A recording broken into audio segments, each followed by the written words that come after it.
Hey everyone, this is Heaving Bosoms, the podcast where two best friends recap romance novels while being our ridiculous selves right in front of you. If you're a patron, get ready for Erin and I to recap a little movie called The Christmas Bell for you. It's a Christmas retelling of Beauty and the Beast that might have been written by a bot and includes the most majestic, shirtless man runs that's ever been committed to film. That'll be out in audio and video this week. Now, we have a much anticipated recap for you. It's Mangos and Mistletoe by Adriana Herrera, and I could not get enough. Here we go.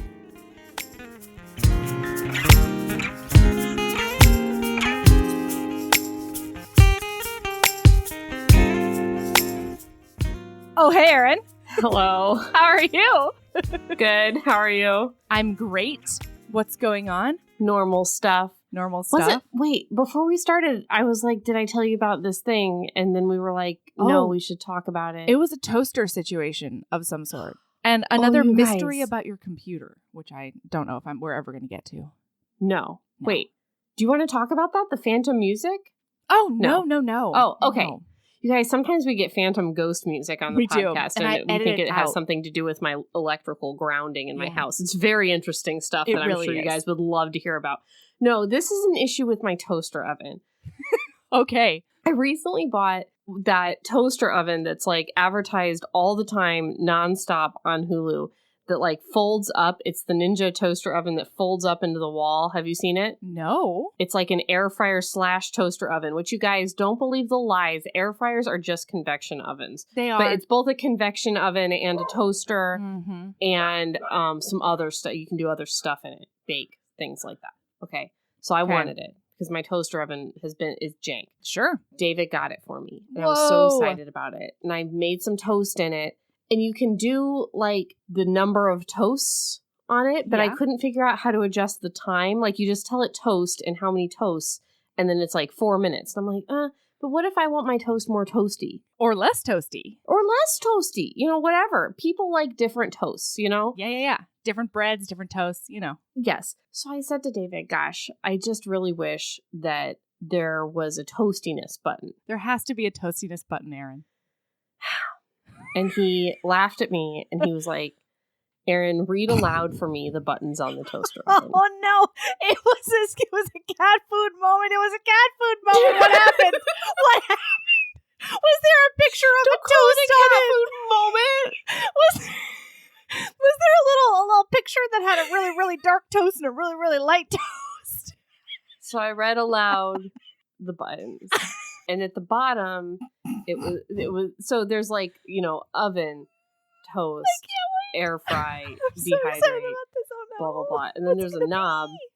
And then underneath the knob are two buttons. One has a light bulb on it. Okay. And the other one says darkness.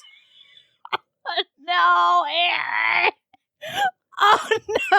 And David said, what did you think that the darkness button did? And I said, turn off the light. Did you say and I turn said off that the light? It turns off the light inside the toaster oven. Because when you push the light bulb button, it turns on the light in there so you can see your toasties getting real toasty. Then I thought that you would then push the darkness button for darkness. Because they were next to each other. There. Uh-huh. You had to make it dark in there. No, I'm crying. You're ruining the makeup I did for Patreon. Oh, no. And when I told him that, he laughed so hard he was on the floor. And you know, he's a pretty, like, a taciturn guy. He's not a laugh on the floor kind of guy. I mean, he is about his own jokes, but not about other people's jokes. And I thought it was pretty reasonable. The darkness would be darkness. And what it actually does is it resets the mode on the thing. And then you can turn the knob to adjust the time of the toasties. Oh. So then I did a silly thing. And I texted all my friends a picture of the toaster oven. And you were asleep. before you start your tirade about Melody friend, why Melody not get text? It was a time zone issue. I texted a picture of the thingy to all of my friends, and including a couple HBs, if I recall. I think Jackie was still up, and said, "What do you think darkness button does?" And all said, "Makes toast more dark." So now, in the mornings when we wake up, David says things like, "Would you mind turning off the dark?" What other things? Just horrible, horrible, mean stuff. We got a projector. We got a projector to make a movie theater in our basement. So now one wall is a big screen that we project onto. Yeah. And he wanted to go get a more nicer projector to make the movies more nicer. Sure. And video games, particularly dark ones. And he said, "You guys, I'm stupid." No, you're not. Take it back.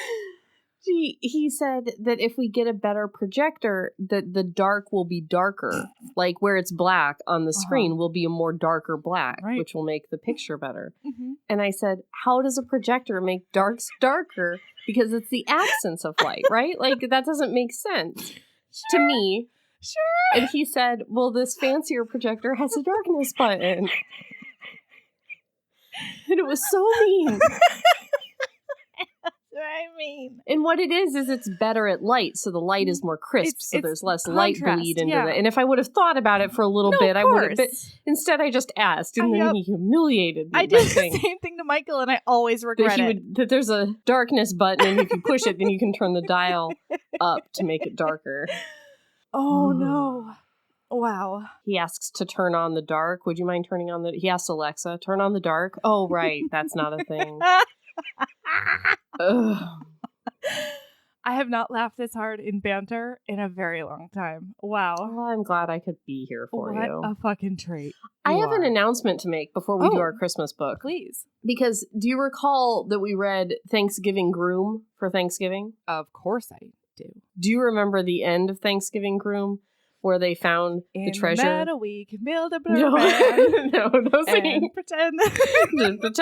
Parsons Browns. Parsons Browns. So they found that box, and then the lady was like, "How dare let's you. Open it." And I'm then, so mad you remember? at you about this. And we didn't see what it was. You completely read that book. You used some of your precious fucking time to read the next book, Erin, and I didn't read all of it. I control F for like box and stuff until I could find where they opened the box. I didn't read all of the Lawman's Christmas Wish. Excellent. Bitch. All right, good. I'm very glad about that. But I wanted to know what was in the box, right?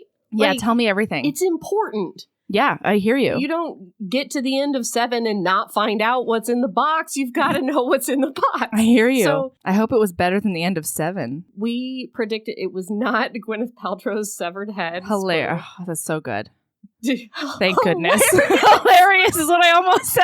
I was going to edit it out. Now I can't, you bitch. You guys, you heard it here first. When Melody got to the end of 7 and found out that it was his poor wife's head in that box, she was like, ha ha, hilarious. Oh my god. You guys, that's the real Melody. Anyways. So what we predicted it would be a Bible, right? Mm-hmm. It was not. It was a note from Old Timey's guy. Yeah. And it said that you should just like be grateful for what you have at Christmas. Mm-hmm. And be thankful. And they were like, you know what? We are thankful. And our hearts are full this Christmas. Thank you, Old Timey Gold Prospector. But then on the bottom of the box, there was a corner of an old-timey piece of paper sticking out. And they lifted the velvet bottom of the box. Oh my gosh. And they found that it was an old-timey deed to an old-timey gold mine that is still full of gold. And then everyone was rich. No Christmas morals. What a Christmas fake out. Wow. Then they actually had something to be grateful for. Yeah. They were like, oh, God, we wasted so much time being grateful for what we had a few minutes ago. Now we're rich. And then they dove like Scrooge McDuck into their gold. Perfect. Anyway, I wanted to let everybody know we did find out what was in the box. Oh, thank goodness. Wow, I was really losing sleep over that, Erin. I was. And I purchased the Lawman's Secret Christmas Wish or whatever. Oh, boy. It's sitting on my Kindle. You can see on my Goodreads, you can see it, like that it's being read for eternity. Wow, you're just going to let it sit there. Incredible. What am I going to do? Mark it red? No. What do I do? I know what we're going to do right now. Talk about Mangos and Mistletoes? Recap a much better book than I'm sure that was. Yeah. True. It's mangoes. It's mistletoes. It's mangoes. It's mistletoes. It's those things. I'm really excited about it. Okay, so we are reading our very first Adriana Herrera book for Heaving Bosoms, and I'm very excited about it. You specifically requested this. You're like, when we get to Christmas, this is what I want to do. I requested it last year at Christmas. I was like, I don't care whatever else happens. I didn't have any idea what 2020 had in store for us.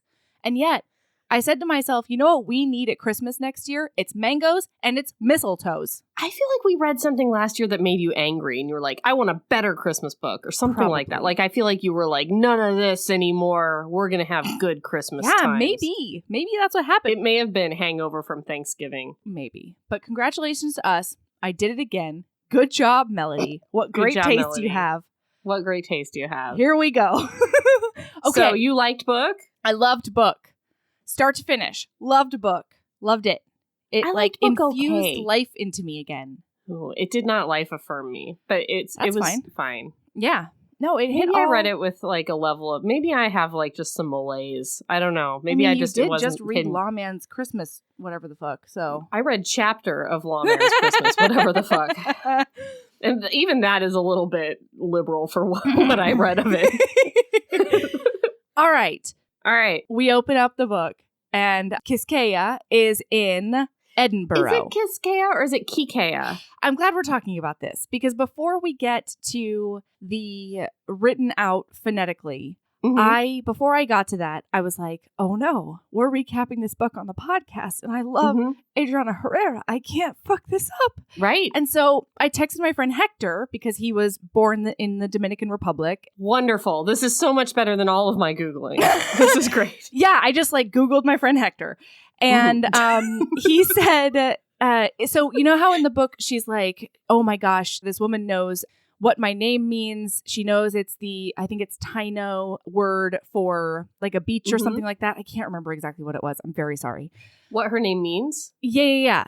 And so it means like my most beautiful island or something like that. Yeah. But it's a Taino word, Taino. I think that's Taino. So I just no context whatsoever. I said, hey, do you know how to pronounce this name? And I just said it out. I was like, the character is from the Dominican Republic. I want to get it right. And he said, oh, that's so funny. That's a phonetic spelling of this word in Taino, and it means this thing, and you pronounce it. And he sent me like a voice memo, and he was like, Kiskeya, and he kept on saying it for me. And it was so he said the S in it. Yeah. Kiskeya. And then we FaceTimed with them later because our kids love them like to death. And it disappeared. Darn it. Oh, I hate it when those voice thingies disappear. Yeah. It's the worst. You have to like save them or they go away. Yeah, I hate that. God damn it. I was going to play it on my microphone and it's gone. That's okay. He said like Kiskeya. Okay. But then later in the book, Sully says something and she says her name Kiskeya. Yes. And so I asked him about that afterwards. And he was like, I mean, I don't know. The only way I've ever thought to pronounce it, the only way I've ever heard it is with the S. But, you know, maybe if somebody's like, there could be different pronunciations in different regions or different places. Yeah. If you're rushing the name, you can drop the S, I guess. And like, you know, saying it faster, not rushing it. Sure. Anyway, so I don't really know what to do. Yeah, well, let's just say Kiskeya and leave it at that. Okay. But then also later in the book, I think it's actually maybe in the epilogue or at the end.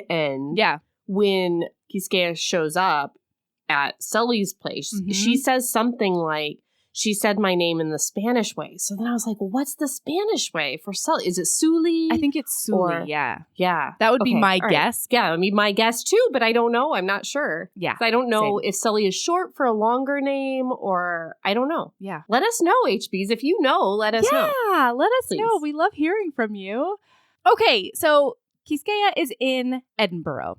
And she's there because there's a baking competition that she has. The Holiday Baking Challenge. That's the one. And she has gotten her spot in it, and it could completely change her life for 2 reasons. One, part of the grand prize is a paid internship at like a really super bougie, revered restaurant. Well, one of 2 different ones, right? Like Yes. there are 2 internships you can choose between. One is in LA, and that is like the bougie one that's like the classical cooking, like French pastries one. Yeah. And then there's one in New York, which is like a little more cooler, I think. Yeah, I think so right? too. That one was definitely Mexican owned. I remembered that. The New York one. Yeah. But I don't remember what, like, it's just like a little more cool and creative, I think. Yeah, definitely. Yeah, it's not as stodgy. The other one seems very stodgy. Right. Yeah. So anyway, that, and she is running out of her work visa. And so getting a paid internship like this would help her extend her work visa. Right. Because she came to the US 3 years ago to do culinary school. And she's like super anxious. She needs to win this thing. She needs to knock it out of the park. It has to happen. And her thing is, she came to the US. She is working her way up in like very traditional classical cooking kitchens, like trial by fire sort of thing. And she wants to be in one of those like very traditional classical baking serious kitchens. Like she wants to be serious. Yeah. Whereas our other heroine, Sully, was born and raised in the US, right? In New York City. And she's also Dominican, and she is a home cook. Yeah. But she's been doing these like pop-up stores. Yes. Through her parents' bodega, right? Yes. Okay. Yeah. So the cool thing about this fictional baking challenge is that they have 4 like traditionally trained pastry chefs, and then they have 4 very talented home-taught bakers. And they pair them together, and then they create like, they go through the challenge as a pair. They split the prize. They do everything as a team. So I think, and that's a really cool, I wonder if it's based on something real. And if not, the Cooking Channel is missing out on a lot. Yeah, it seems like this is one of those like holiday baking. There's so many of those holiday baking thingies. There are. Yeah. I mean, British the only one I watch is Nailed It. So like it's totally different, The only one I watch is Halloween Wars. There we go. I'm a pumpkin slut. Oh man. My friend Christine came over one day and we called it the best day of 2020. Ooh. We both thought we had a horrible work thing it was our day off. It was either a Saturday or a Friday that we had off. And we both had this horrible nightmare work thing we had to do that we were just like dreading. And we're like, okay, we're just going to stay on the phone with each other. We're going to check in throughout the day to like maintain our sanity because it's so horrible. And then both of our horrible work things just kind of like went away by like 10 a.m. in one way or another. And we're like, let's get fucking brunch. Yes. So we went out and grabbed some brunch and brought it back, and we just like ate the shit out of some brunch. We got like double brunch, both of us, like double order brunch. And we just watched Halloween Wars for like 12 hours. Wow. And then we got like double Indian food. We went and got like a crazy amount of naan, just like naan garlic. Like, oh, it was so good. And then we watched more Halloween Wars. It was the best day of 2020. Wow, that sounds like it, honestly. It was. Wow. I hope that was an entertaining story for you. I don't know if it was or not. Completely anyway, Halloween Wars is the best. I've never even heard of it, so I'm going to do a Google. Okay, so Kiskeya is I just want to tell you a little bit about Halloween Wars. So they pair a baker, a pumpkin carver, and a sugar artist. Oh, shit. Together, and they have to make these huge life-size Halloween dioramas. Holy shit. It's insane. Like edible ones with pumpkins? Yeah, like there has to be a pumpkin component, a sugar component, and a baking component. Wow. And then they'll give them a theme, like zombie road trip, and then they've all got to make like a big diorama. That's it's insane. It's so good. Yeah. Oh, that Halloween sounds really Wars, cool. Man. I'm definitely going to do a Google. Wow. Oh boy. It's July, folks. That means new Bonkers Book Club selections. And let me tell you, our cup runneth over. First, there's a historical smorgasbord. You get the entire box set of Nicola Davidson's Surrey SFS series. If you're not familiar, that stands for Sexual Freedom Society. This box set includes 5 ridiculously spicy historicals, with a variety of gender pairings and trios, and so much more that makes my heart sing. Then, Jenny and Katie are offering up one of their all-time favorites, Brutal Prince by Sophie Lark. That's the mafia book where the heroine accidentally sets the hero's house on fire and then makes sure her mouth is full of strawberries because she knows he's extremely allergic. Best wedding kiss ever, right? And then we decided to do a little bonus. We wanted to see if audiobooks are something you'd like as part of book club. And Kay Lorraine and Meg Ann have a series called The Mate Games. You get to listen to Book 1, Obsession. It's a paranormal reverse harem that's done with duet narration. And the cast of narrators is insanely good. So, Joybringers have tons to look forward to. If you want to join, check out our website. The link is in the show notes. So Kiskeya is like, I am not here to make friends. I cannot be distracted. I am here to do my business, fucking win, and get my shit done. That's it. Sully is like just happy to be nominated. Oh, yeah. So then she's meeting all the other people. There's a bunch of side characters that are totally great and two that absolutely suck. They are the Beccas, and we will never, ever speak about them again unless we have to because they are entitled assholes. Well, they're super important to the plot.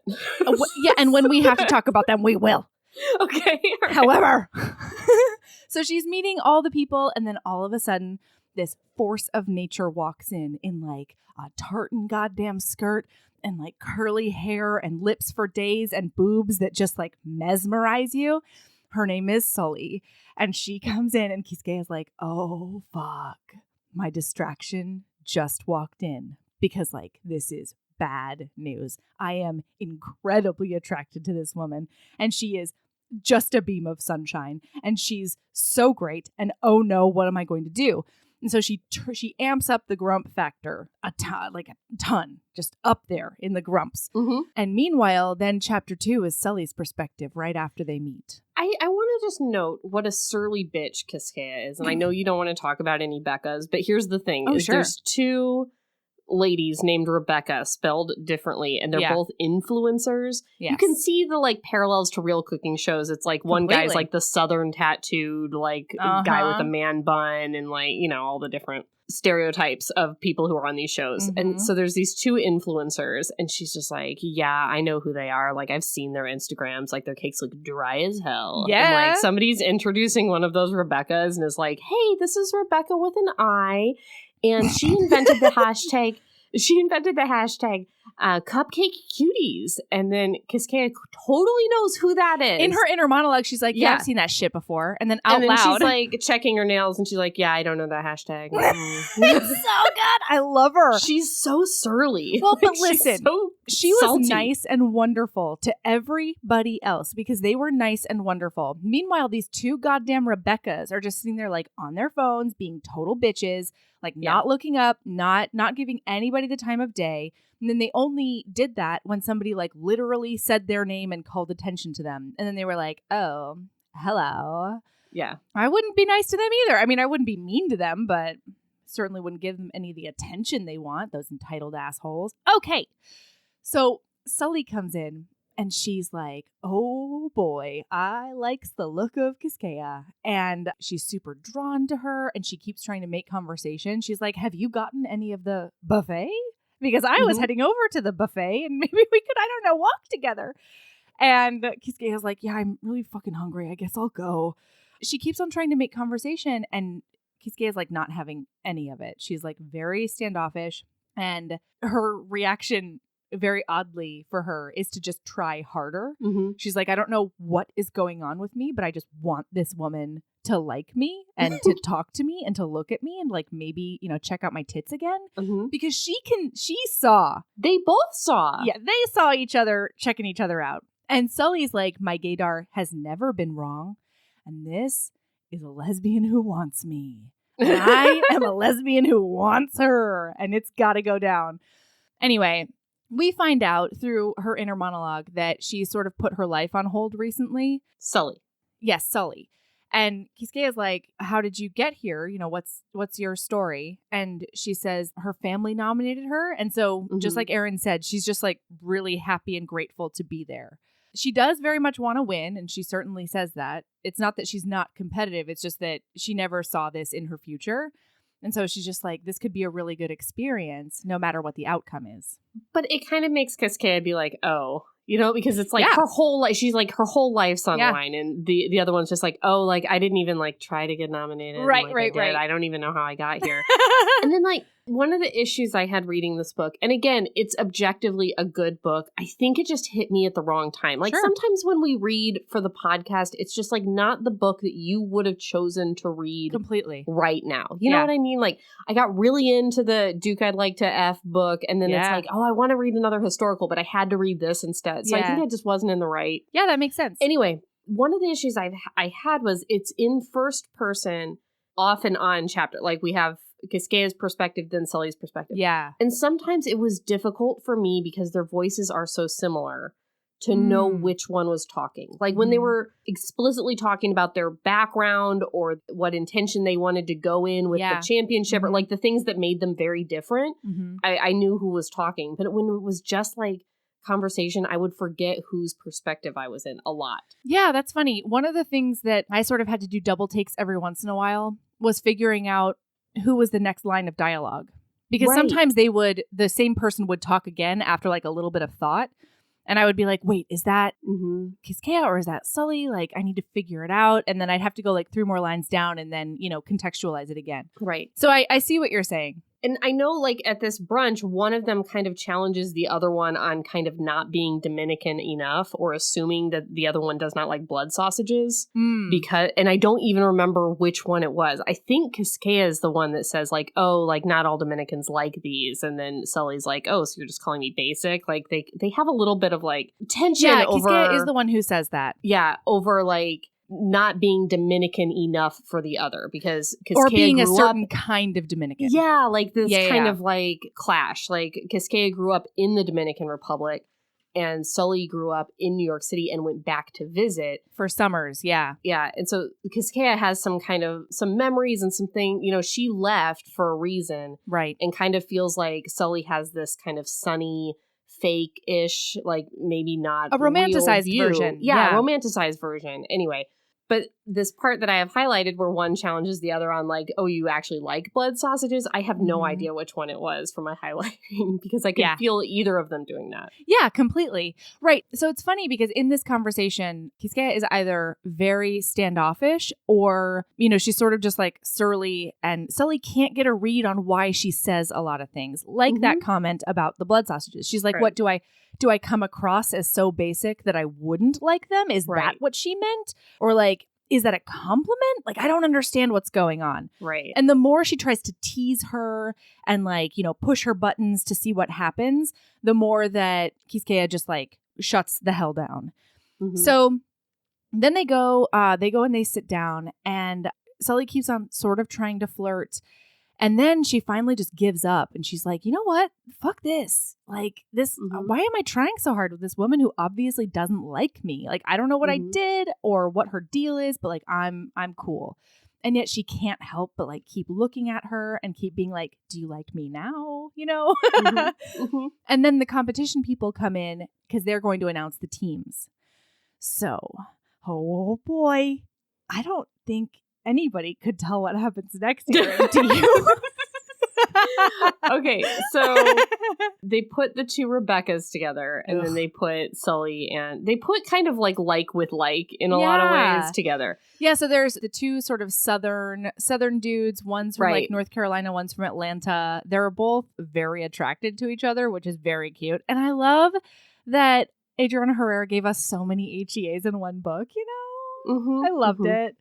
And then there's Gustavo and Kaori, I think her name is. Yeah. So they're together and then they call them the Dominican Divas. And they put them together. I didn't love that, but it's very cooking show, you know? Well, and yeah, it is. And Kiskeya does not love that. She's really she does not want to get pigeonholed as this Dominican baker. And she's like, she's pissed off that they're together. She's like, oh, they're just going to expect, now they're going to want us to make gingerbread guava stuff. Right. You know, it's like, I don't Right. want this. I want to be taken seriously as a serious baker. Yeah. And we find out that that's because she's got some baggage about how she's been treated in kitchens later on. But obviously, we and certainly Sully don't have that context yet. All Sully can see is this person she just met after having been paired with her goes completely rigid and totally ashen. And she's Hates just it. like, she's just like, what is like, okay, I guess we're going to have to make the best of it. But I don't know what's going on with this. So they're supposed to do some bonding before the filming starts. So they take them to this castle. Can I read it? Yes, please. Yes, please. So this is Kiskeya's voice. Mm-hmm. Putting the two Dominicans together, what the hell? Because that's all it was. They wanted us in a team so that we could put some adobo in the show or some shit. I highlighted that too. Well, they were in for a hell of a surprise. I was not some Dominican spice fairy. I was a cranky bitch with a job to do. If they needed comic relief, I was not the motherfucking one.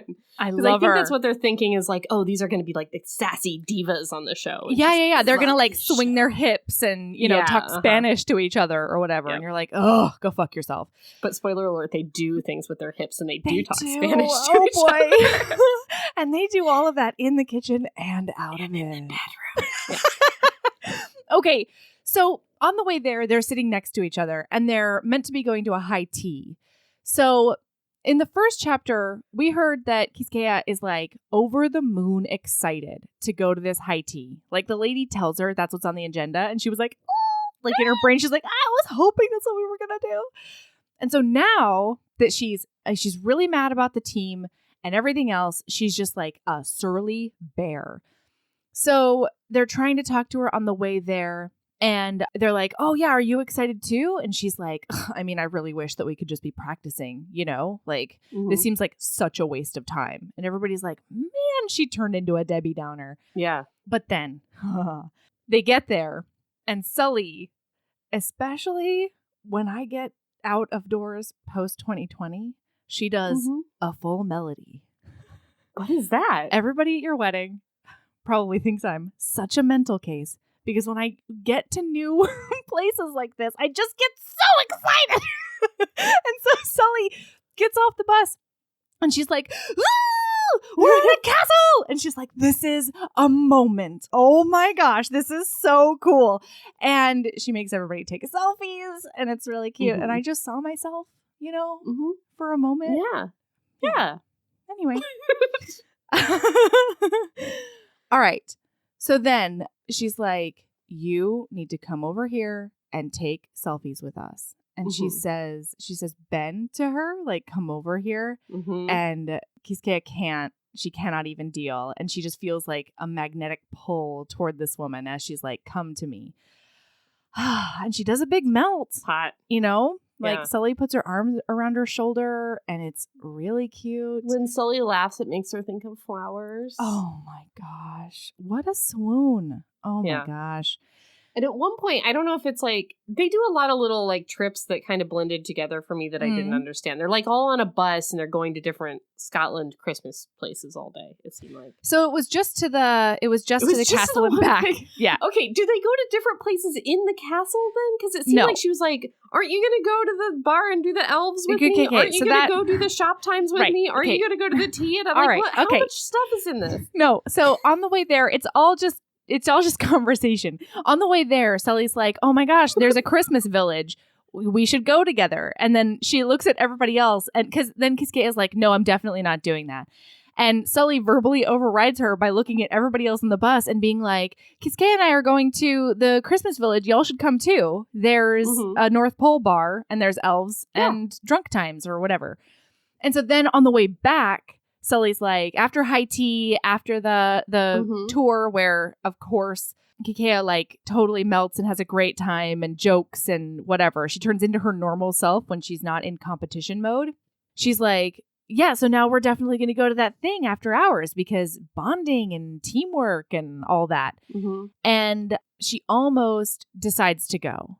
But then she does a big rude. Okay, I thought that was part of the thing. No. And then everybody went like, later with that. Yeah. Like, I thought then they pieced out and because they got pissed. Okay. I mean, and I really think we need to contextualize her state of mind before I say what she says, because it's truly awful. Mm-hmm. She's like in this anxiety spiral because the Beccas didn't join everybody else. Yeah, they went shopping. Yeah, they fucked off to go shopping. And so Kiskeya at this point is sitting there on the bus spinning out because she's like going over her rules. You know, she's got rules about how she was supposed to act on this trip and what's going to be the key to her success and all of that. And Sully's trying to be cute. Like, she's making up a name for their team. Yeah. She's like, we're Team Soul Kiss. Yeah, And she's like a Brangelina name. she calls her Chula. And then Oh my gosh. Kiskeya's like, no, you can't call me that. And she's like, okay, Chulita. Oh, and I got she's chills. like snurfling on her and stuff. Oh, it's so and good. Kiskeya's just not having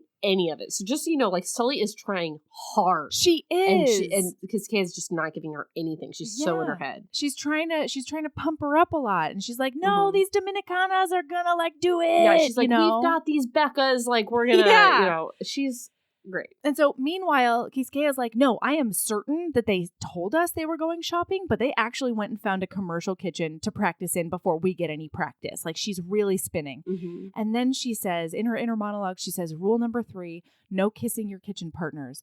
I turned my head away before I said it. I need a little space, Sully. You're just a lot. I get that you want to do it for the culture and everything. I felt like an asshole making air quotes.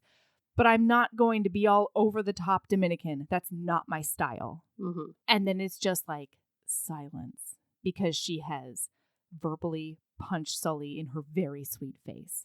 Oh, yeah. And I think it's not only just like personally insulting. I think it's like culturally insulting to Sully. Like, she's like, what does it mean to be over the top Dominican? Right. Like, what the hell is she even talking about? And like, so it's like several levels devastating for Sully in this moment. And it's a girl she wants to kiss a little. Yeah. And so she's like, oh, fuck. Like, I thought we were going to have a good time.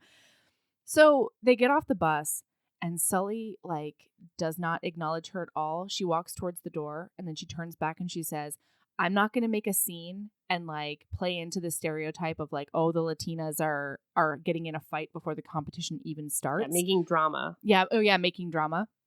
And so just so you know, you've got your wish. I'm going to leave you the fuck alone. It's all business from here. And she like walks away.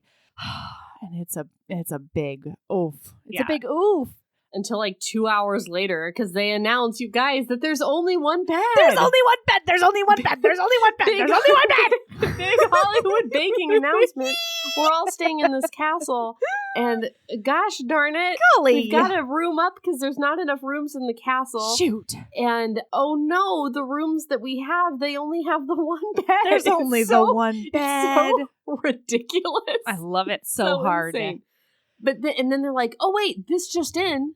Beep boop beep. There's a cottage on the campus where the judges can go. So there is one room with 2 beds if somebody would want it. And so Kiskeya's like, I need to fix this because I've turned my partner into a wooden statue of anger. Mm-hmm. And so because the boys who are like looking at each other with heart eyes already, they're like, oh no, that's totally fine. We can definitely take a 1-bedroom, no problem.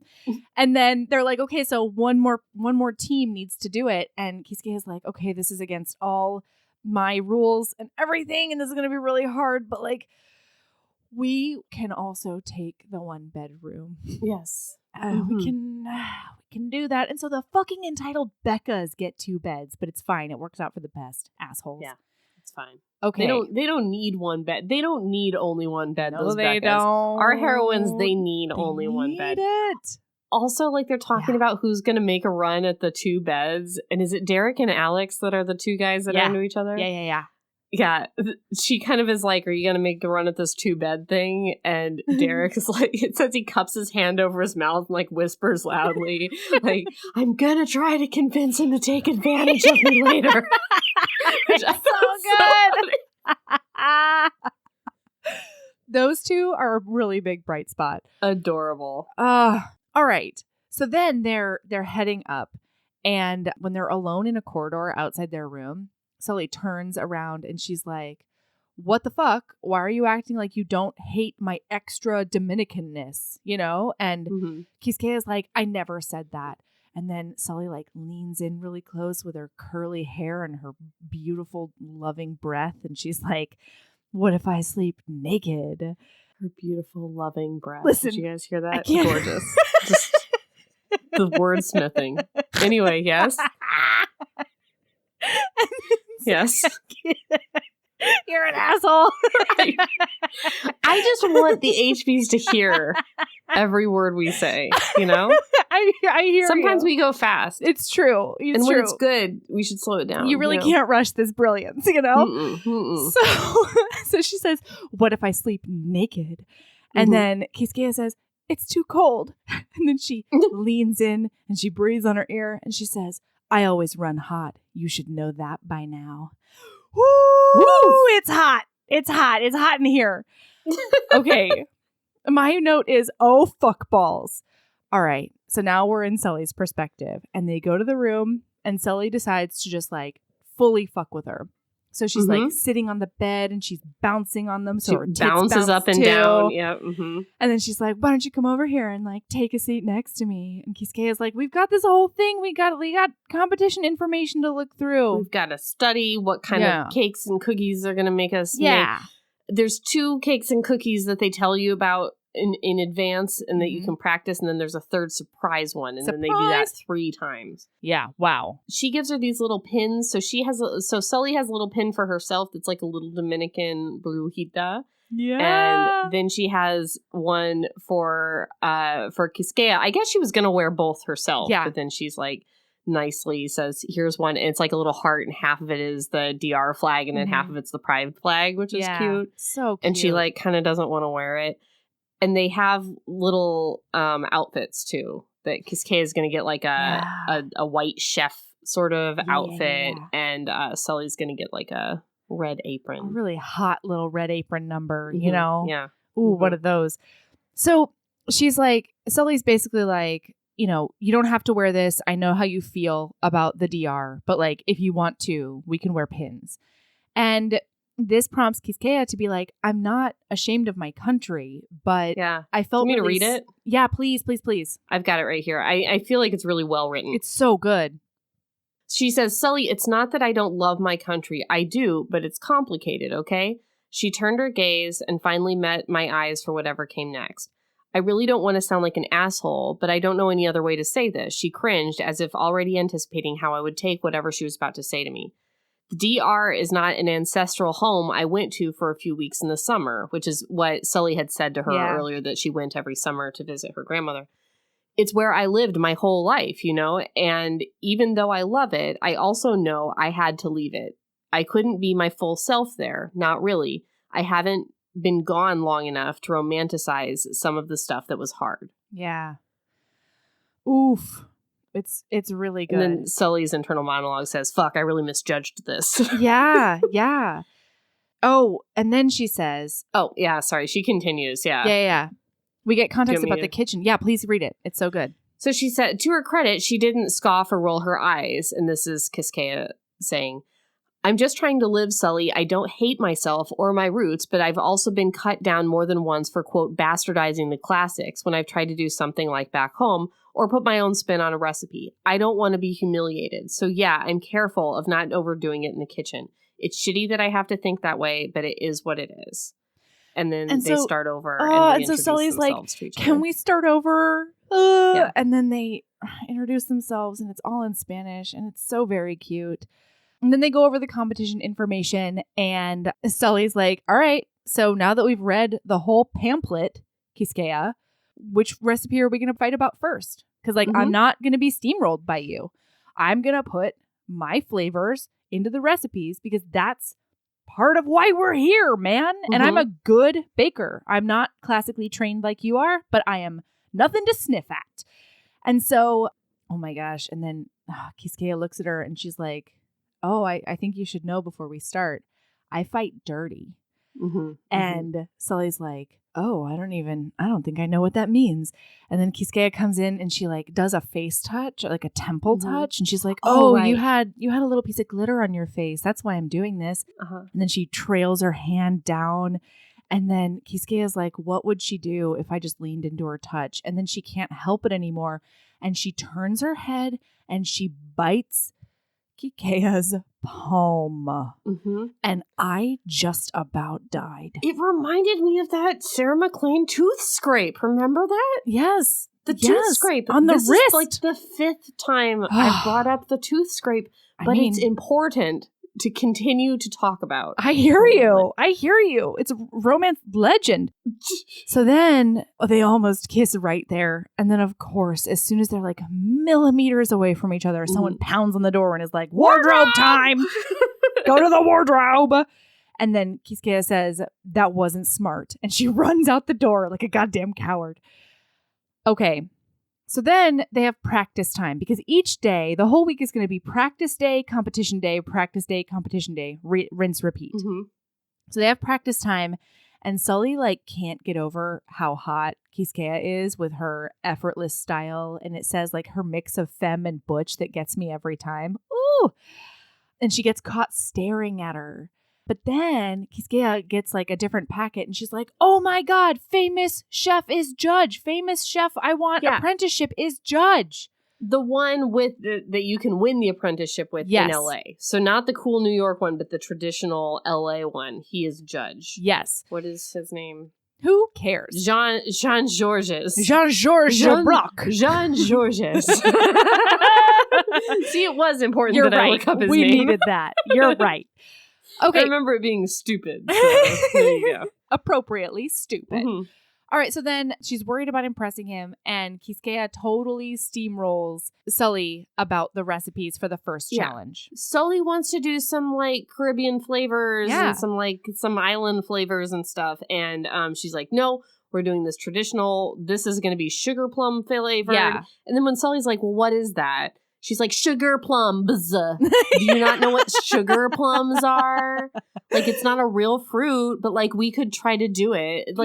She's such a dick about everything. And so she's a bit of a dick. Yeah. She's like, okay, I'm going to cave to you on the first one. That's fine. But the second one is shortbread houses. Yes. Scotland type shortbreads houses. Right. And she's like, what I would like to do is do houses like the traditional houses in the Dominican Republic and make them pastel colors with little white shutters on them and then put little garlands on them and then make them I forget what the flavors were, but they were great. Coconut and lime, so good. I want to say. Yeah, key lime shortbread houses, I think.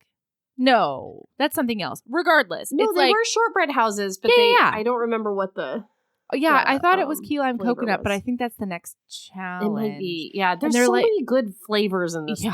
Oh my gosh. Well, I mean, Adriana Herrera is famous for that. If you sign up for her newsletter, you get a free copy of this whole recipe book that she made.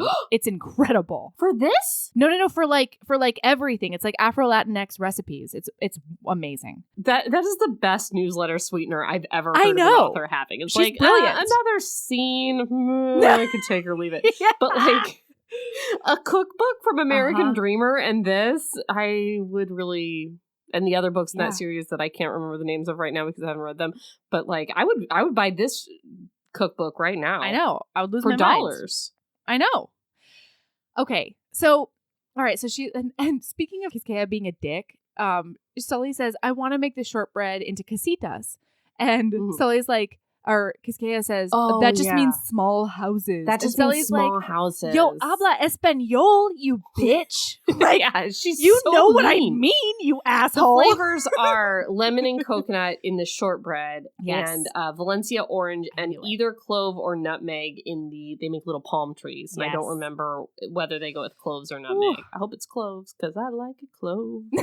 That's my favorite thing. Oh, and then Sully's like, all right, now I need to do my ritual. Also, I'm excited for it to piss off my partner. She's like, well, she doesn't like Dominican shit. Well, she better get the buckle up because it's about to get real Dominican in here. Oh, it was so funny. Oh, so she gets out a sage smudge and she starts smudging the kitchen, and Kiskeya's like, what the fuck are you doing? What is happening right now in my pristine kitchen? And she's like, why are you doing that? Why are you trying to do this to me? And Sully looks at her and she's like, this isn't about you. This is what I do in every new kitchen, like to get my head straight and to, you know, it's my ritual, man. It's very cute. I really liked it. It was really funny. Yeah. All right, so they do the recipe times. The first one was fine. They didn't really wow the judges with it, but it was fine. Didn't go over super well, Kiskeya. So, like, why don't you be true to yourself? And the recipe that they really liked was the shortbread and no, I was going to say in the first challenge it was Kaori and Gustavo's recipe because they married Kaori's Japanese flavors, and I forget where Gustavo's from. Central America. Like, she just said Central America. Yeah, I think it's a Central America. But like they married those two flavors and like did something really inventive. Yeah, it was like a black sesame something or other, and I started salivating. I love a sesame. And Sully like leaned over and was like, "I told you so." Yeah, like, I love that she does it too. She doesn't hold back. She's just like, "Oh, look at that. They used the flavors from their home countries, and the judges found it inventive and charming." Interesting. And the third one goes over really well because they're like, "Ooh, these shortbreads are so yummy." Yeah, and everything is so beautiful. Yeah. So to her credit, Kiskeya's like, because they're like swooning over this piping that's happened because she made like a whole church. She made like each little casita. She did all the garland and the lights and like it's amazing. Oh, and it is cute when the judges are. Oh, were you about to say this? When the judges are looking at all that stuff, she's like, "Sully did all the piping on the thing. Sully did the wreaths. She did all the beautiful things." And then Sully, without skipping a beat, looks directly at Jean-Georges Bushmata. Jean-Georges. And she goes, "Kiskeya did all the pastry," and I mean, everybody's heart just like melts into a million little beautiful nuggets. So then we go back to the castle, and Sully has stolen some chili mango treats from the place, and she's in bed just chowing down on those chili mangoes. And Kiskeya goes into the bathroom, and she calls her, and Sully calls her mom. I don't know. We'll get to it when we get to it. But Sully calls her mom, and her mom's like, "Hey, I found the other girl you're with, and I followed her on Instagram." She's a very overbearing, like, in your business. She, like, friended her on, like, social media and stuff. And she's like, "Yeah, she's okay. She's just weird about putting, like, Dominican spices and things and, like, using flavors." And they kind of have a talk about Kiskeya while Kiskeya's in the bathroom. So Sully keeps being like, "Is she still in there?" Because, like, we're talking pretty loud about, like, how she's abandoning her heritage out here. Okay, yeah, anyway, continue. So you seemed excited to talk about what happens next? Oh, I mean, aren't I ever? Husbands and authors, Jeff and Will, bring you exclusive author interviews, book recommendations, and explore the latest in gay pop culture. Recent guests on the show include Maz Maddox, author of a Wild West shifter romance series, Jace Ellis, who told the story of writing her male-male romance series as a love letter to her husband, as well as Suzanne Brockman, who broke new ground in 2007 when she featured a gay wedding in her Troubleshooter series. Each month, Jeff and Will also offer a deep dive discussion on a book as part of the Big Gay Fiction Book Club. Jeff and Will are huge fans of Adriana Herrera, who was recently featured on their show.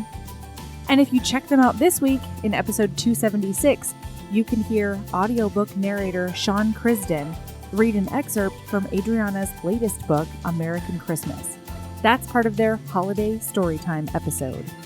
You can find Big Gay Fiction Podcast every week on your favorite podcatcher or on YouTube. So subscribe immediately. So Kiskeya comes out and she finds out about the Instagram thing. And at first she's like, "Wait, what?" And then afterwards she's like, on Instagram? Yeah, she's like, "I followed her back." and then Sully looks at her and she's like, "What are you who are you texting? What are you doing over there? I'm bored. Look at me. Look how pretty I am. Look at my boobs." Sully is such an attention whore. I love her. Ugh. And so Kiskeya's like, I'm not texting. I'm writing down all of the things we need to improve on tomorrow. All of the things we did wrong today on her phone, which she's not allowed to have in the kitchen. It's the act of writing it down that cements it in your I brain. know. Go fuck yourself. I understand. Yeah, it does seem weird. But I though. also recognize that it's crazy. Yeah. We've all been but there, they have though. a good heart-to-heart here. I don't know. I don't remember how, but they have like a kind of a coming out. I do have to say one thing. I mean, I can tell you exactly how it happens. So Sully is talking about like all the things, and then she's like, you know what? I'm feeling stressed and horny, and I've got a really hot lady in front of me, so like I may as well shoot my shot. And so she goes, we're like the Carol Danvers and Maria Rambeau of the baking world. She pursed her lips, but I could see she was very close to cracking a smile. So I decided to shoot my shot, except more like the AO3 version, because I'm like really gay. And then Sully decides to try to seduce Kiskeya. And so she's like leaning over with all of her cleavage. And then she gets derailed when Kiskeya asks about what she would do with the money. Mm-hmm. And so then we get a little bit of Sully's background. She's put her life on hold because her mom broke her shoulder on the job, and it took her a really, really long time to recover. She like took a fall. Yeah. They have a little family bodega that her brother runs, but before everything happened, she was doing tons of bakes and like posting them on Instagram. And then people would just like show up and line up around the block at the bodega to pick up all of their purchases.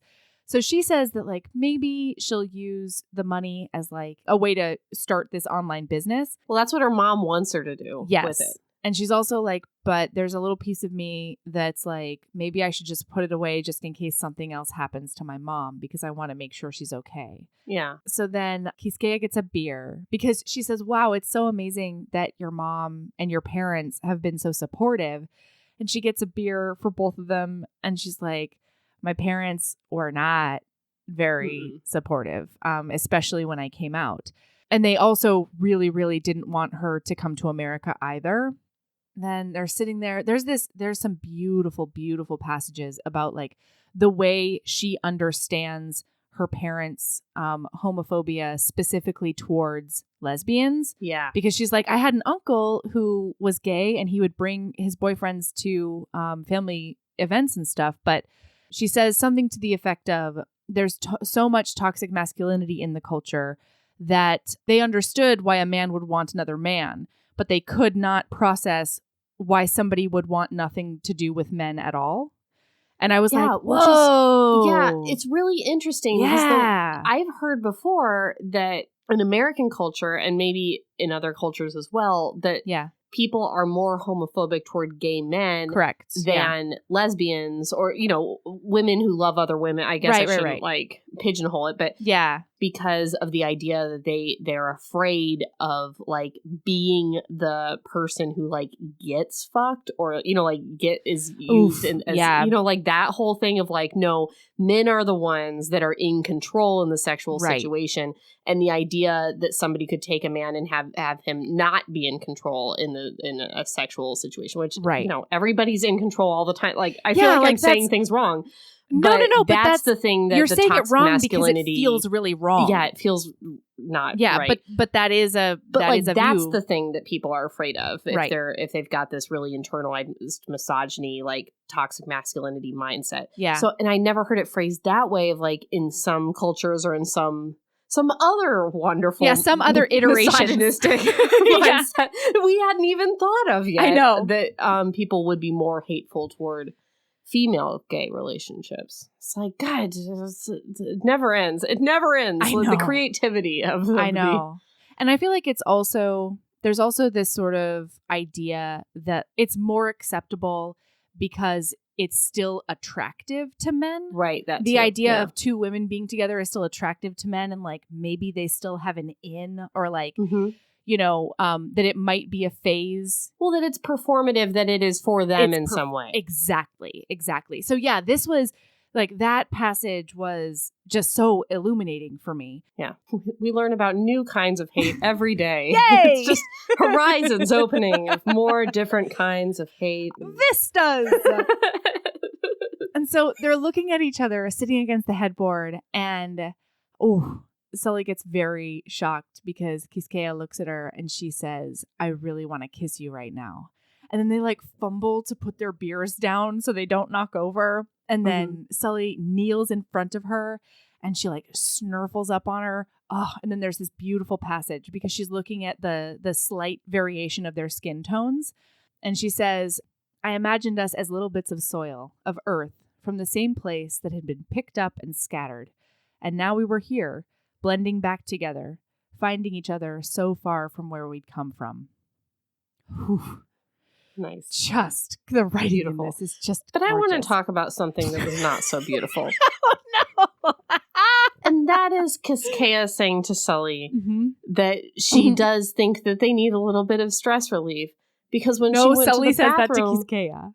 Yeah. Yes. Yeah. But Kiskeya says that when she went to the bathroom, she was going to quote, Sully says that. She's like, no, I was... Kiskeya was the one that was in the bathroom. No, she said, because, so Sully says, I was going to go and have a private moment where I can rub one out.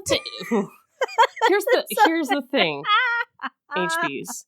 If you were in a roommate situation where it's just you and somebody else in a hotel room, you do not, no. That's terrorism. That's the definition of it. If you silently masturbate in the bathroom where you're doing a ton of other I had this things. situation with a person who we both know, who I will tell you later, Please. who was constantly rooming with me on speech I'm trips. making a note of it right now. And Is it the same person who never had her shirt on? No. No, but I wish it was. Had it been that person, I would have forgiven her. I would have been like, oh, you. This is a person who I didn't like anyway, so it was just another It's rough. thing. It's rough. She would go to the bathroom, take her laptop to the bathroom. Oh, that's different. And then take a shower for like 2 hours until there was no hot water left in the Motel 6. No, that's actually terrorism. Yes! And maybe, okay, you're right. Maybe she could have gone in there, gotten it done in 10 minutes, and left. Maybe. But if you're like in the shower. Listen, I was Water's triggered running. by this. Nobody knows. You do not take spank material. You need to just like log that in your brain. And we would just be like, why do you need your laptop in the bathroom? And she'd be like, oh, I don't know. I'm like, is she emails? Is she what? Is she Skyping with some person? I cannot wait to find out who this is. Oh, wow. You know who this is. You know that it is. And then another Do I time, know who it is? Is it who I think it is? It probably is. Oh, I don't boy. know. Okay. And then another time, this person was staying with me over the summer because she was in the dorms and I had my own apartment. She would do sex stuff on and to herself while sleeping in the common area of my apartment. Don't do that on my couch in my common area. Not in the under common my areas. blanket. Don't do that. There was a time where I knew she was out in the living room doing sex on herself, and there was I had ordered a pizza, and the pizza guy was here, and it's like, well, all right. So you start Here like I clanging come. pots on the way to the front door. Yeah, Doo, like, dee, doo, dee, doo. The pizza Clang, is clang. here now. God, so awkward. Okay.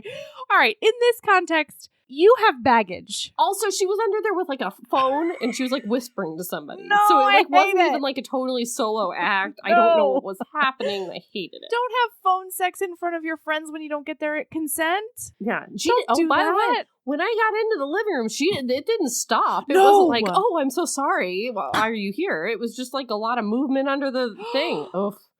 Oof. Oof. You have baggage. It was not like that in this book. It was not like that. There are two people listening that know exactly the situation I was talking about because they were there. All right, let's get back to the sexy times because god damn it, they were super sexy. What is this? Are we on? Erin has come out of a fog. She was transported back to her trauma. It was triggering me. It was. It really was. You did it to yourself. Honestly, I think that's the right word. I think I was triggered by her going to the saying she was going to go to the bathroom. Anyway, all right. Whew. All right, so holy hot sex, Captain Marvel. Sully, like, she gets up in Kiskeya's ear and she's like, Besame, Kiskeya. And then they don't even do that. They don't even kiss first. She just like goes straight for the nipples. Thing that you like where they do other stuff first. So they don't even have their first kiss yet. And Kiskeya like asks permission, and then she slowly puts her hands up her shirt and she starts tweaking on her nipples. And then Sully's like, I can come just like this. And so she starts tweaking them even more. And then they kiss, and it's a hot. And then so they're still doing that. And then Sully is finally like, okay, put your hand in my pants. So she penetrates her while still tweaking, still making out. Sully's just like gyrating on top of her, man, and boy, it's geyser time. And then afterward, and during this whole thing, Kiskeya's like talking super dirty to her. Did you love the dirty talk? I loved the dirty talk. So she's like, Sully's like, tell me what you're gonna do later. And she's like, I'm gonna bend you over that couch, and I'm gonna go down on you from behind until your legs shake and they turn to jelly, and then I'm gonna sit on your face for so long. And Sully, that's what triggers it. And Sully just like goes off the deep end, and it's so hot. And then here's the thing. I thought it was fine. You had too much trauma. You were triggered.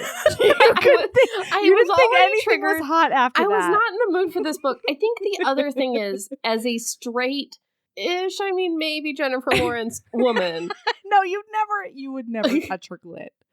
No, you would make out. You would make out. Full body shudder. Yeah, you're straight, babe. You just have a very, very large admiration for women. You guys, I tried. I gave it such a try. Which, but anyway.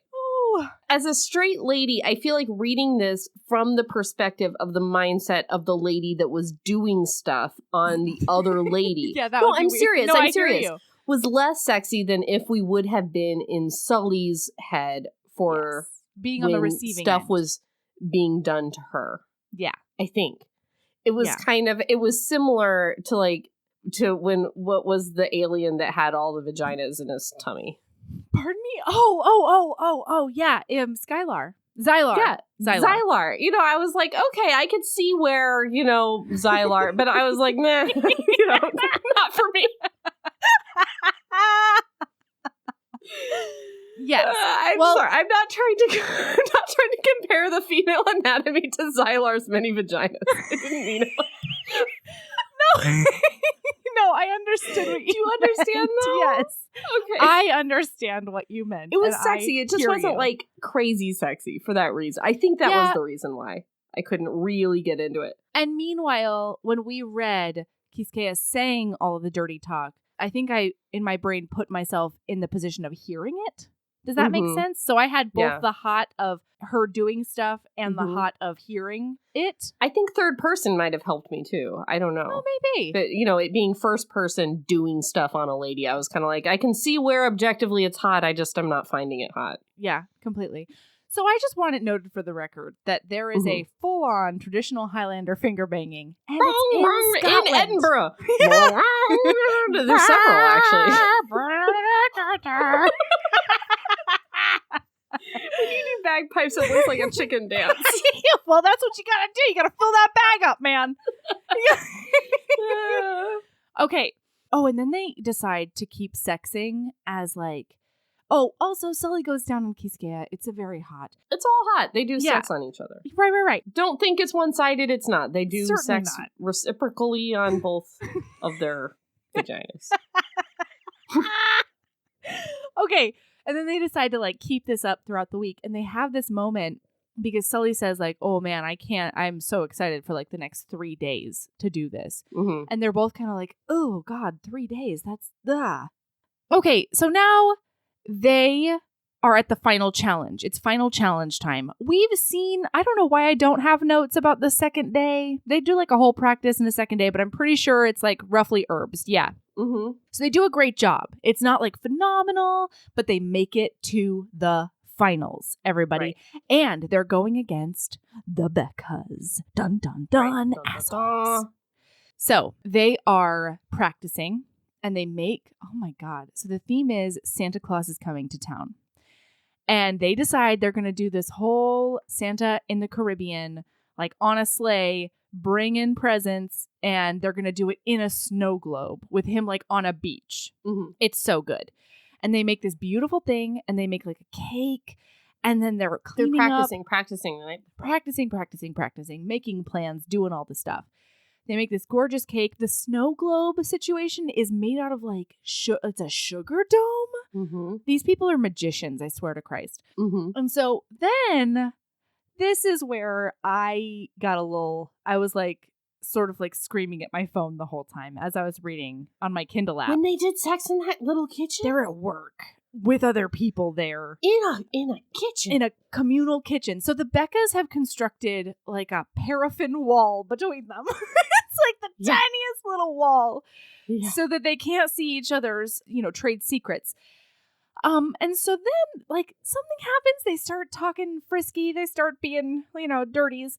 And then Kiskeya just puts Sully up on a counter, and Sully says it's our fantasy to do it in a kitchen. Yeah, and so what can you do but make your beloved's dreams come true? Like I really understand the premise. Hard limit. But I had a hard time because you're locked? at work. This is a sound stage. It's a sound stage. Somebody could come There's in crews. and check the lighting at any moment. Yeah. This is a competition, so it feels like there should be people monitoring something around. I don't know. This is not a locked situation. This is not a private kitchen. There are literally 2 other people. They've got music going, but like they're right there. Uh-huh. Oh, man. And so she does a big cunnilingus on Sully. And Sully's doing a big moan. And she's like trying to get her to stop doing the moan while also still trying to make her feel real nice. Mm-hmm. And then the Beccas are like, Hey, everything is everything okay? Everything? I feel like I'm hearing animal noises. Is there what's going on? What's that smacking sound? Oh God, gross. And Kiskeya tries to like disengage, and Sully. I mean, this was hot. This is a power move. I loved it. I loved everything about it. She like pulls her head back and she says, "You finish what you started." And then she's like, "Everything's fine over here. Everything's totally fine." And then she just comes right there in front of the Beccas and the baking gods. Not in front of the next to the Beccas with the walls. Is the tiniest rice paper thin wall. It's like a rice paper wall. It's not a wall. And before this, they had been like, okay, we have to make sure that we bring our journal home with all of our diagrams and trade secrets. Oh, and they've been suspecting the Beccas of stealing things already. Like, they suspiciously have the same flavors as other people after they go practice at the same time as them. Which seems like a weird move. I know. Why would you do that? Yeah. Why would you try to recreate a thing that somebody's already doing? You should be like, oh, good. I won't use custard in this one. You know? Whatever. Stupid Beccas. Stupid Beccas are stupid. Yeah. And arrogant. And assholes. I don't know if I've made that clear. So then they just can't wait to like get the rest of their clothes off, there was a scene where there was like a Scottish, I think we missed a Scottish kiss on a sky. Like there was a big romance they did. Like they moment. went for a walk and they had a good romance. Oh, sorry. Oh, Kiskeya's like, I can't believe this is the same sky that you see in Santo Domingo. And then they're both like, they're looking up at the sky saying, I've never seen stars before. No, that's not And then true. it totally works and they make out hard. They've seen snow. They've seen stars. They're not idiots. Okay. Sorry. So then they go home and they can't wait to just like rip each other's clothes off. But this time they want to do it in private. So they fuck off as fast as they can. And there's this like niggling thought in the back of Kiskeya's mind that's like, what did I forget? I don't know. And my note, I don't know if you need to know how smart I am, Erin, but my note is, forgot journal with all recipes and plans. Yeah, everyone knew they were going to do that while they were there. And they were like, remember. Come on. I'm basically a fucking spy. Why would our queen, Adriana Herrera, set up that the Beccas were stealing shit and then have them bring their notebook to that kitchen and then out loud say, remember to bring the notebook? I'm so smart. Sorry, Melody. So smart, Melody. Thank you. Thanks. You probably know what the darkness button means every time. Honestly, I did. You know what? I did. Yes? Darkness. Erin? It should mean darkness. If it says on it darkness, you would think that it means darkness. Oh no, we can't go back there. I'll never get through this. Okay. So then the next day, the Beccas have like 30 extra minutes because they've been stealing everybody's ideas and like winning more challenges than everybody else because they're entitled assholes. And so the judges go up to them and they're like, Beccas, what do you have planned for today? And one of these motherfuckers looks straight at Kiskeya and she's like, we're making a snow globe. And obviously they have a full-on fucking meltdown because they have to completely revamp every single component of their plan that they had like down to a T yesterday. Mm-hmm. Oh my gosh. So they go into this pantry and Kiskeya has a big meltdown and she finally reveals to Sully that this is the only way she can see extending her work visa. And otherwise she has to go back to the Dominican Republic. Which is kind of weird, right? And I bought it. I feel like she could get a different job. Yeah. She's been working in kitchens this whole time. She's gotten enough notoriety to be invited to Scotland to compete in this thing. Do the immigration people care about that? I feel like you need to be like a scientist. I think you just need to have like a job to have a work visa, no? No. Oh, okay. Especially not in this administration. Fuck no. You do not. My sister just had a friend who's been living here for 7 years and he has this big time tech job and the Trump administration just fucking took away his visa and he had to go home. So this job is like not prestigious enough that exactly. Oh, okay. Because I thought she just needed to get a job no. for this visa. And I was just like, well, just get another job in another great kitchen, like where you're currently working. I don't understand. Okay. No, that's not how immigrations works, especially now. Ugh. Well, I know Julio Torres had to get a special genius immigration pass. Did you know about that? No. It's funny. He got like a special creative genius one. He talks about it in his stand-up a lot. He's like, immigration said I was a creative genius. So that's amazing. I love him. I'm in love with him. I'm sorry, I didn't understand. I thought I was just like, get a different job. I don't get it. Yeah. I guess this is prestigious. That. Okay. Yeah. Okay. So then Sully's like, why didn't you tell me? And she goes, well, like it's my deal. But I don't have, she says, I don't have the luxury of ignoring reality, Sully, like you do. And Sully is a goddamn pro. And even though her girlfriend is being the worst to her right now, and she's like, okay, you know what? We don't have time to fight. We have like 17 minutes before we have to start. So let's just make a new plan. They make a new plan altogether. They incorporate similar ideas. Like it's on the same bedrock of like baking situations, but they have to completely redo it. Oof. So then Kiskeya like sort of says sorry. And then Sully says, I don't ignore reality. I'm just grateful for what I have. Let's go win this thing. You know, like that's not verbatim, but that's essentially what she says. So they go and they bake their beautiful faces off. They are the dream team. They're working in tandem in ways that are just revolutionary, I would say, frankly. And the Beccas go up to get judged and the judges say, Beccas, this seemed a little rushed. Yeah. This seems like, I don't know, did you even practice it? And like the answer is no, you thieves. No. You know, maybe it's not that their plan was to steal from others. Like, you know, when we're like, that's not a great plan. Maybe it's that they have no ideas of their own. Yeah, they can't think of any ideas. And so that's what it is. It's not like, ooh, we'll steal what they have and then do the same thing. Yeah. You know, it's just the only idea that they have is to steal from others. I think that is much more in line with like their baking prowess. Because they can't make a croissant witch or a donut cake. No, they can't do that. No. They can't hashtag cupcake cuties. There's no ring lights on the holiday baking championships. No fucking ring lights. Not like in our offices, you know? Right. Yeah. Okay. And the judges are absolutely wowed. Like Jean-Georges is like, I think I'm going to take this macaroon with me because he's like the worst and super taciturn and terrible. It is a macaron. Oh, not a so macaron. a macaron. It is a Parisian macaron. So sorry. You should be. And then as the judges go to deliberate, Kiskeya goes after Sully because Sully like just goes to take 5 outside of the studio. And she says, thank you, just thank you. And Sully looks at her and she goes, you don't need to thank me. I wanted to win too. I just don't need to treat people like shit to do it. Yeah. Burn. That's some truth right there. It's an accurate burn. It is. And so then Kiskeya says that no matter what happens, she knows she's already lost. Oh no, because she's in love. And throughout this, Sully's been like, what if you took the internship in New York? Would that be a thing you could do?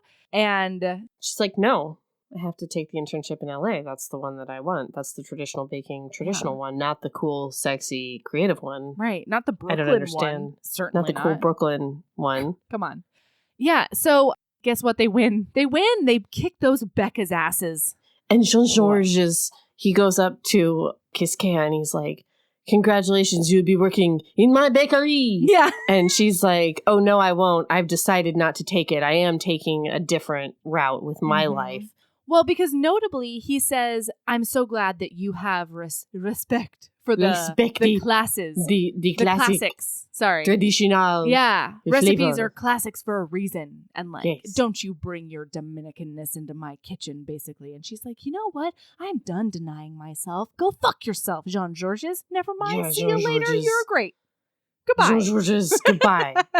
And she said, it's nice. She's like, if I worked there, how long would it be until my true self faded into the blue? Yeah, I would hate myself. It was very sweet. But she doesn't get Sully back, and they go home on their planes. But then, it is heartbreaking. But then, Sully's in her bodegas. Christmas Eves. Sully's in her bodega working with her mom. And her mom's like, I gotta go to the outlet mall. I'm gonna go fuck off for no reason. By the way, you're in love with that girl, right? Just want to plant that seed real quick before I go. Have fun. I think that you can work out your life if you're just like open-minded. Okay, bye. And her mom fucks off and then boom, boom, boom on the door. Yeah. There's Kiskeya. And she brings over. And she has some mistletoes, which is poisonous. And it's on, a cake of some kind? No, it's just a bushel of mistletoes, I thought. And I thought it was on some kind of like a treat. No, she brought chili mangoes with her. She brought a bag of chili mangoes because she knows I'm just saying, don't get much. excited about the chili mangoes and eat that mistletoe because it is poison. That's all I'm saying. HBs, please, this Christmas Yuletide, don't confuse mistletoe with chili mangoes. That is our health and safety alert for the year. I'm sorry. Am I the weird one here? Am I the asshole? Okay. And I love Sully in this moment because she's like, okay, I know that you're a planner for 10 steps ahead and like I'm fucking mad at you. So I don't want to know what this is right now. I know what this is right now. This is a grovel. All right. What I want to know from you is like, where do we go from here? Oh, I love her. And Kiskeya is like, I took the New York internship. I want to be with you forever. I want to find an apartment and like all the things. And so they're going to be in love forever, you guys. And the epilogue, you read that epilogue, right? I told you to. Yeah, they're just like doing sex on each other and stuff. Come on. That was a great epilogue. There's strap-on sex, man. Yeah. And then there's actual face sitting, which we got the allusion to before it all comes true in the end. Come on, man. Yeah. I mean, it's definitely better than like... They were sitting in the park and, oh, look, it's little baby Jean-Georges. Like it's better than that. Sure. So the other thing that I want to note is that not only... So also they're engaged. They got engaged on Christmas Eve yesterday. Mm-hmm. But not only did Sully use that money to create her online business, she turned it in to a nonprofit that helps women who have been victims of domestic violence get back on their feet by learning how to bake in commercial kitchens. Mm-hmm. And it's a big inspire. And it is. And Kiskeya's like head chef at this new place that's a spin-off of that cool Brooklyn place. And it's just everything's coming up these two, you know? And I just loved it. So, yeah, there you go. They're going to get married. Yeah. Oh, swoon. Swoon. Swoon. All right. Thank you, Adriana Herrera. Thank you so much. Do you have lady loves? Fuck. Mine is niche in nature. It's niche. But I feel like this could help Anne HB. It's possible. Okay, tell me everything. So when you have old ice skates and the tongues start to fail, they get a groove. Yeah, very niche. But it's important because I figured it out. Okay. And if I can help anyone with this, I need to. Great. It gets a groove in the tongue where all of the laces just kind of then consolidate into that groove. Yeah. And it creates a lace biting situation in your ankle. It cuts off all your circulation. There's nothing you can do about it. You move the laces around, they go back to the groove. There's nothing. That's tough. You know what I'm saying? Like it kind of like just all settles in. Mm-hmm. Guys, I took some Velcro. The not the soft Velcro, but the other kind of Velcro. You know, like the plasticky sharp part Velcro. The hook part. The hook part. Not the Yeah. loops, but the hooks. And the kind that goes on your wall to like stick stuff on your wall. Mm-hmm. And I stuck it to the tongue of my skate. And then that made my laces stick where I put them and not go into the groove. And it revolutionized my ice skating foot pain. Wow. It blew my mind, guys. And then the laces stick, you know, because the laces are fabrics, and so they stick there. So if you have little kids that this is happening to you, it happens when you bend your ankle. All of the laces go into one spot and it hurts your ankles. Like, you know, when little kids hurt their ankles really bad when they're ice skating. Part of it is strength, but part of this is this lace bite situation. And so if you put this stickum on your kids' skates or on your skates, this probably doesn't matter for hockey skates, but figure skates for sure. Okay. It really helps. It helps. Awesome. Very cool. That's revolutionary. Yeah, it really is. All right. Do I have a lady love?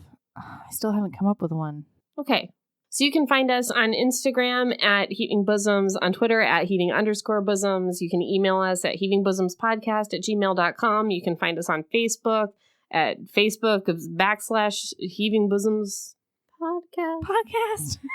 Something like that. Just put it in there. Our Facebook group is the Heaving Bosoms Geriatric Friendship Cult. Our website is heavingbosoms.com, which is where you can find episodes. You can find our merch stores with all of our fantastic merch. You can find Chickaloo Kate has come out with some new-ish, some really great stuff, including all of our catchphrases on a notebook now. Yeah. She's come up with this notebook that says, "I've never seen snow before." It's so good. So good. What else is on the website? The HB Reading Embrace. Yeah, 2021 will be up at some point. Yeah. Good stuff. Go there. Patreon. You can get to the Patreon from there. We're doing videos on our Patreon now. We are. And they are so fun. Also, thank you to everybody who's been rating and reviewing us. I super appreciate it. We just hit over 700, Erin. Did you know that? We have 700 on our way to 1,000 and 8 ratings. Yeah, I'm very excited. If you want to add a rating or review, it would make me the happiest clam because we're trying to get to over 1,000 by 2022. Yes. That's what we're doing. Yes. All right. So, keep being a badass and love yourself as much as you love pressing that darkness button and knowing that it will make darkness. And it's just that simple. Yeah.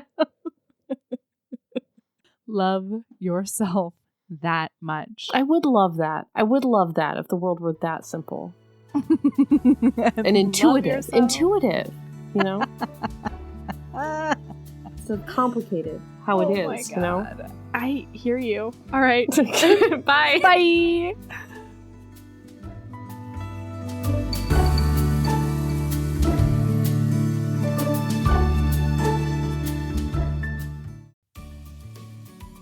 Hey, you. Yes, listener, you. Are you loving the show? If so, please leave a rating and review in your podcast app. The 90 seconds you take to say something nice not only helps new people find the show, but it makes me super smile over at HBHQ. Also, I've had a few people ask, and the answer is yes. We are still doing the 5-star bribe. If you leave us a review with 5 stars, then we'll do whatever book you want. We're real deep into the list, though, so it might be a while. Lilas! Okay, back to the show.